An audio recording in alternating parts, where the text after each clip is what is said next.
city's choosing to spend approximately $5 million on this property behind us, Encore Video. City Manager Peterson tells us that private investors simply will not invest unless the city acts first. Question: why are residents and taxpayers the guinea pig on these matters? That's a question that many residents are asking us, many merchants are asking us. The DRC, using parking meter monies, plans to kick in approximately $1 million along on this purchase. Questions remain as to, after 20 years, if the parking meter has finally run out on the DRC. Is John Peterson the social engineering genius for downtown redevelopment the city's touted him to be? Or is this some sort of Frankenstein experiment for a private, public get-together that's going to be no more than any other government works project?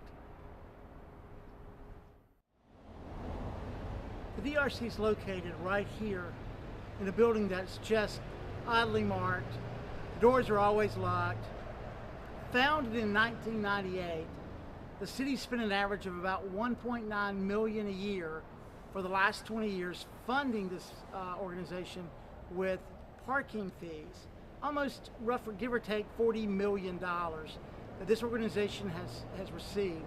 John Peterson is the treasurer of this board. He's also our city manager. It's not private. The DRC is not a private institution. It's not a public institution. If it's been funded $40 million roughly, and the chamber's been given $500 million to market us, why are 113 vacant properties scattered across these enterprise zones, these opportunity zones that the mayor and Peterson have targeted for private-public partnerships?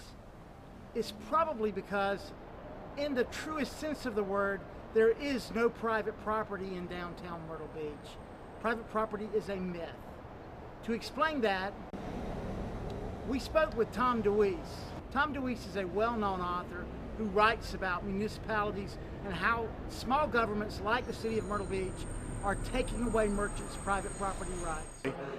What you have is government hiding behind the independence of the private businesses, and the private businesses in return are getting all kinds of goodies. They get tax breaks, they get the ability to select where they want their business to be, where maybe no other business can. Planners and developers are sitting in the back rooms at City Hall, and they're carving up the community and deciding what they want to do with it. No matter that it's your property, but they're making that decision, and of course they use the eminent domain to go ahead and take it. So this is what they do with these public-private partnerships. For our readers, would you just grab your book here, the red one?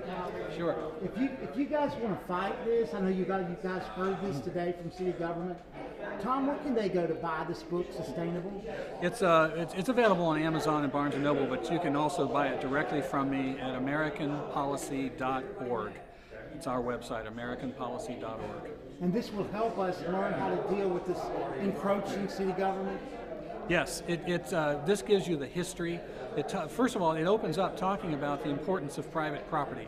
Private property ownership is the reason that the American system became so rich so quickly, so prosperous so quickly. And as they're destroying private property, we're watching our country get less and less prosperous as we go along. This is what makes it work. The building behind me is Exhibit A in how the city of Myrtle Beach takes over a private business, shuts it down without using eminent domain. The building's called City Services. Anywhere from planning and zoning to signage to business permits to curfews. The city can actually put a curfew on properties, as they did in the superblock, making it impossible for those businesses to operate. Once they acquire the properties, they can then lift their curfews for the buildings they want to put there. The same is true for downtown merchants. Currently, the city is banning a legal product sold on Ocean Boulevard. Once those merchants finally give up and move on, The city can then go and possess those buildings. All of this can be done without eminent domain. Anywhere from the policing, city services, construction services, signage. The city has multiple ways to wrest private property away from private property owners without using eminent domain. It's being done citywide in the city's takeover of downtown Myrtle Beach. Rumors are that Matthew Britton, a property manager, chief property manager, CEO of Britton Resort Hotels, has wanted to get out of this location, Myrtle Beach, for some time.